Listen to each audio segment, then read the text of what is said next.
வணக்கம் குழந்தைகளே. எல்லாரும் இன்னைக்கு தமிழ் பாட வகுப்புக்கு ரெடியா இருக்கீங்களா?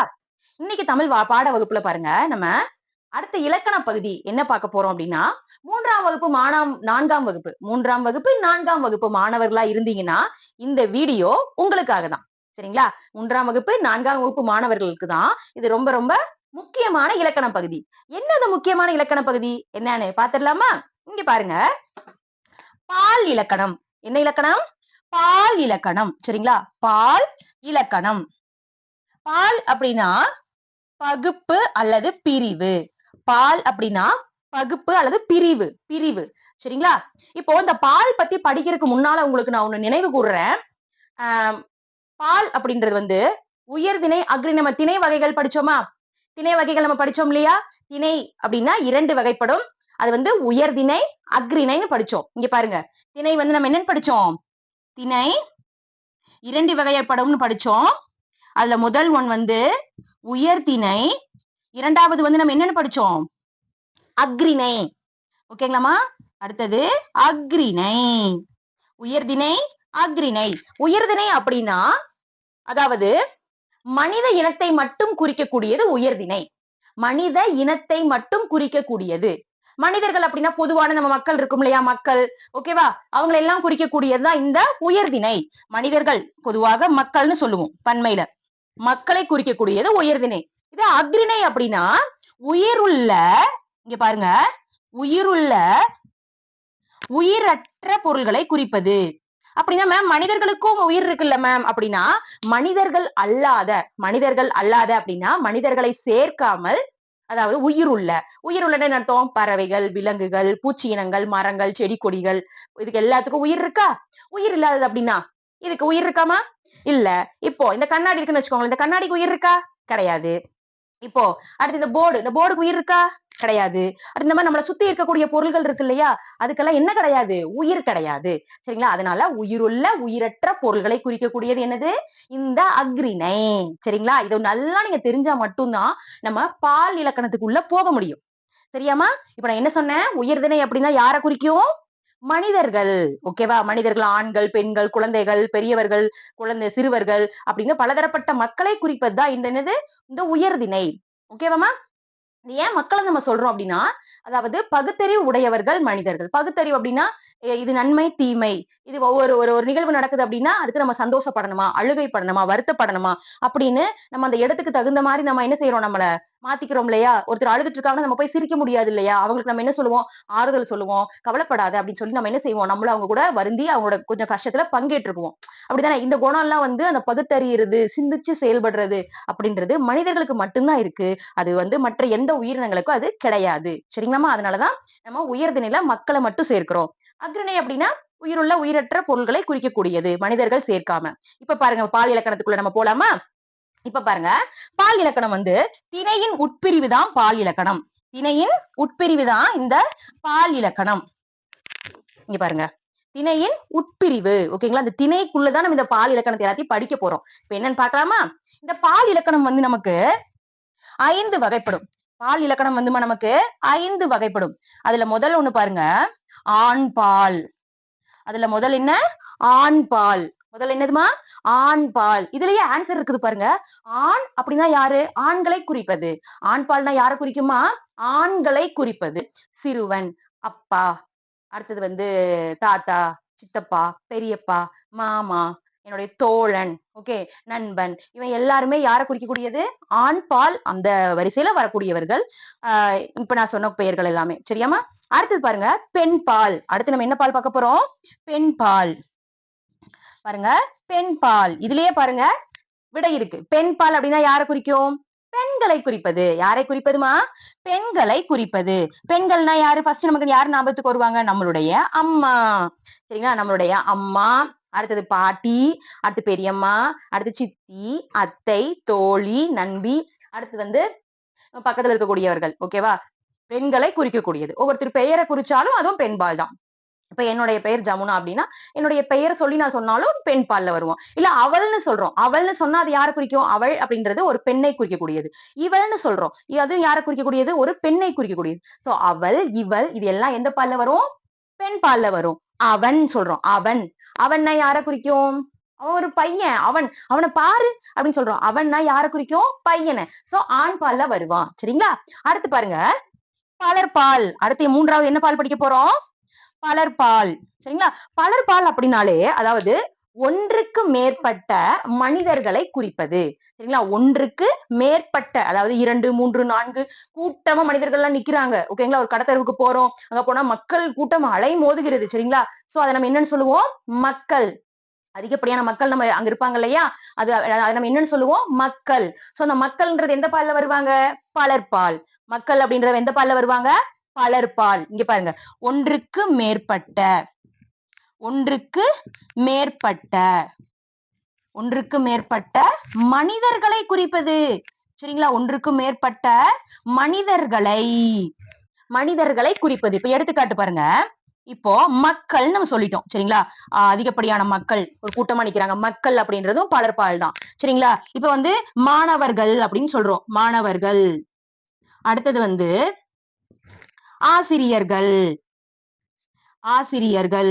பலர்பால்ல கண்டிப்பா கல் விகுதியில முடிஞ்சிருக்கணும். இங்க பாருங்க. இந்த கல் கல் இதுல முடிஞ்சிருந்தாதான் அதுவும் மனிதர்களை குறிக்கக்கூடியதுல கல்லுல முடிஞ்சிருக்கணும். அதுதான் பலர்பால். இப்ப அடுத்து பாருங்க. இன்னொரு சொல் நான் சொல்றேன். இதுவும் எந்த பால்ல தான் வரும்? பலர்பால்ல தான் வரும். அவர்கள்னு சொல்றோம். அவர்கள் அப்படின்னா ஒரு 4, 5 பேர் நிக்கிறாங்க. அவர் சொல்லுவாங்களா? அவர்கள். ஓகே. அவர்கள் அப்படின்னா நிறைய பேர் உட்கார்ந்து இருக்காங்க இல்லையா?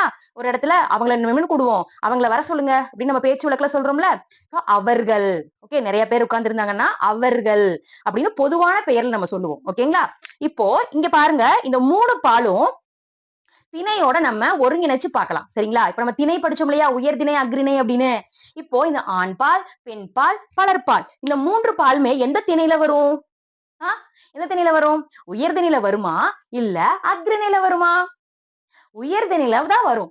ஏன்னா இவங்க 3 பேரும் எந்த திணையை குறிப்பிடுறாங்க? மனிதர்களை குறிப்பிடுறாங்க. மனிதர்களை குறிச்சாலே அது என்ன திணைன்னு நான் சொல்லியிருக்கேன்? உயர்திணை.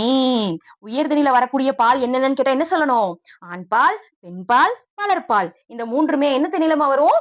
உயர்திணையில வரக்கூடிய பால் வகைகள். சரிங்களா? மறக்க கூடாது. அடுத்த பால் என்ன பால் பார்க்க போறோம் நம்ம? ஒன்றன் பால் பார்க்க போறோம். அடுத்து என்ன பார்க்க போறோம்? ஒன்றன் பால்.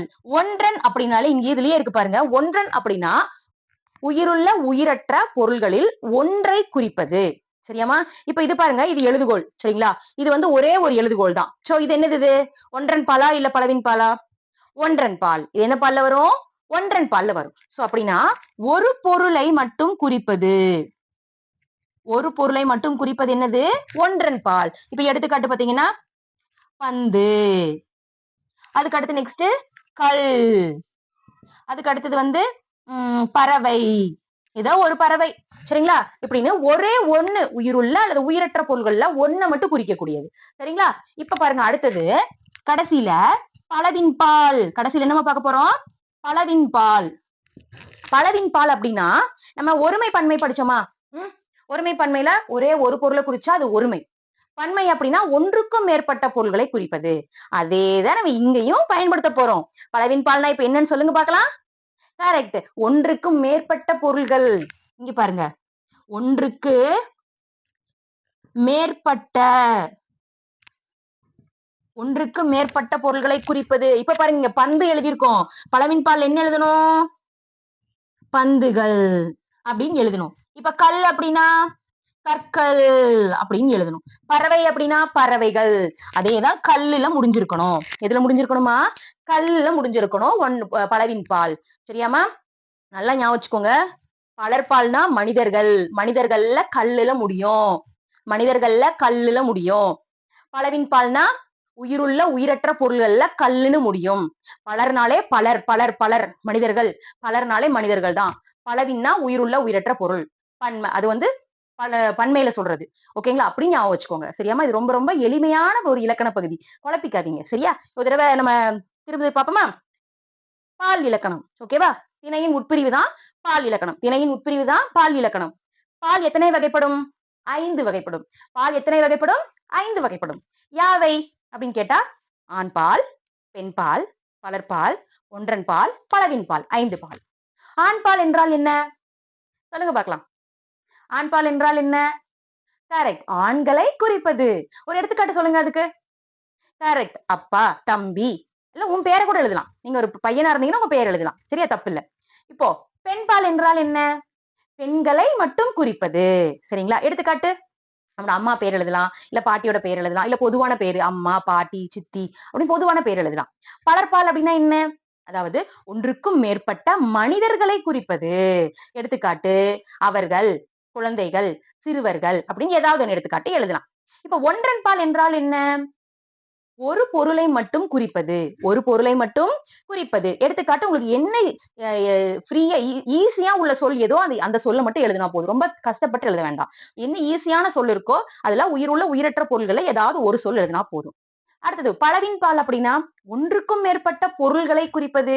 பாத்துக்கோங்க பொருள்களை, பொருள்களை சரியா? பொருள்களை குறிப்பது.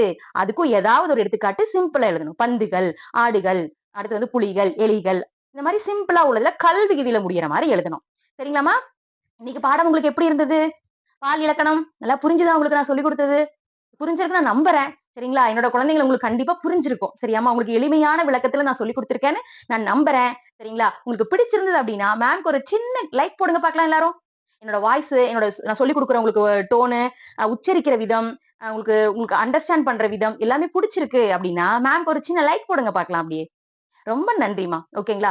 சப்ஸ்கிரைப் பண்ணி வச்சுக்கோங்க என்னோட வீடியோவ. டெய்லி உங்களுக்கு நான் வந்து டெய்லி ஒரு இலக்கண பகுதி சொல்லிக் குடுத்துட்டே இருப்பேன். சரிங்களாம்மா? இலக்கணம் நம்ம நல்லா தெரிஞ்சாலே, நம்ம எந்த வகுப்புக்கு போனாலும் பயம் இல்லாம இருக்கலாம். சரிங்களாம்மா? பாடப்பகுதி வந்து எப்பனாலும் படிச்சுக்கலாம். ஓகேங்களாம்மா? மனப்பாடம் பண்ணிக்கலாம், எழுதி பார்க்கலாம், ஒப்பிக்கலாம். ஆனா இலக்கணத்த நம்மளால ஒப்பிக்க முடியாது. சரிங்களா? அத பயன்படுத்தி தான் பார்க்க முடியும்.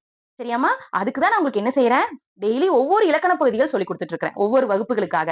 ஓகேவாம்மா? நீங்க உங்களுடைய வொர்க் ஷீட் ஏதாவது இருந்தா நீங்க செஞ்சு பாருங்க. ஓகேங்களா? Googleல போயோ வந்து நீங்க ஏதாவது வொர்க் ஷீட் எடுத்து பார்த்து சில பால் இலக்கணங்களுக்கு சில எடுத்துக்காட்டுகள் பயிற்சி பணித்தாள் கொடுக்கவும் அப்படின்னு கேட்டா சில பணித்தாள்கள்லாம் கொடுக்கும் ஒர்க் ஷீட்லாம் அதை நீங்க செஞ்சு பாருங்க சரிங்களாம்மா செஞ்சு பார்க்கும்போது தான் டவுட் வரும் ஓகேங்களாம்மா உங்களுக்கு டவுட் வரும்போது தான் மேம் ஞாபகம் வரும் சரிங்களா அதனால வந்து நிறைய பயன்படுத்தி பாருங்க உங்களுக்கு ஃப்ரெண்ட்ஸ் யாருக்காவது வேணும் இல்ல உங்களுக்கு தான் வந்து தமிழ் ஆன்லைன் வகுப்புகள் தேவைப்படுது அப்படின்னு நீங்க விரும்புறீங்க அப்படின்னா கீழே என்னோட வாட்ஸ்அப் நம்பர் நான் கொடுக்குறேன் நீங்க டைரக்டா மெசேஜ் பண்ணுங்க உங்களுக்கு எந்த டைம்ல வேணுமோ அப்படின்னா உங்களுக்கு ஆன்லைன் கிளாஸ்கள் நாங்க எடுத்து கொடுக்க நான் தயாரா இருக்கேன் பாடப்பகுதியா இருக்கட்டும் இலக்கண பகுதியா இருக்கட்டும் இல்ல எழுத்து பயிற்சி ஹேண்ட் ரைட்டிங் நல்லா வரல எழுத்து பயிற்சி வேணாலும் நான் என்ன செஞ்சு கொடுக்குறேன் உங்களுக்கு சொல்லி கொடுக்குறேன் ஓகேங்களா தூரத்துல இருந்து ஆன்லைன்ல எப்படி படிக்க முடியும் கத்துக்க முடியுமா டவுட்டே வேண்டாம் அந்த காலகட்டத்தையும் நம்ம கடந்துதான் வந்திருக்கோம் கொரோனா அப்படின்ற ஒரு 2 வருஷ காலகட்டத்துல படிப்புன்றது வந்து நம்ம கேள்விக்குறியா இருந்ததுன்னா இந்நேரம் நம்ம எல்லாரும் என்ன செஞ்சிருப்போம் ஒண்ணுமே எல்லாம் தெரியாம மறந்து போயிருப்போம் அந்த காலகட்டத்திலயும் நமக்கு ஒரு ஆன்லைன் வகுப்புகள் நடத்த போய் தான் இப்ப எவ்வளவோ பிள்ளைங்கள் நல்லா படிக்கிறாங்க சரியாமா அதனால ஆன்லைன் வகுப்புகள் நான் உங்களுக்கு எடுத்து கொடுக்க தயாரா இருக்கேன் நீங்களும் வந்து என்ன செய்யுங்க கத்துக்க ரெடியா இருங்க கத்துக்க நமக்கு வந்து ரெடியா இருந்துட்டோம் அப்படின்னாலே அந்த ஆர்வம் தான் நம்ம கொண்டு வரணும் சரிங்களா அந்த ஆர்வத்தை நம்ம தான் கொண்டு வரணும் ஓகேங்களாமா உங்களுக்கு எனர்ஜெட்டிக் கொடுத்துருக்கிறதுக்கு நான் இருக்கேன் சரிங்களாமா ஓகே இன்றைய வகுப்பு இனிதே முடிவடைகிறது மீண்டும் நாளை சந்திப்போம்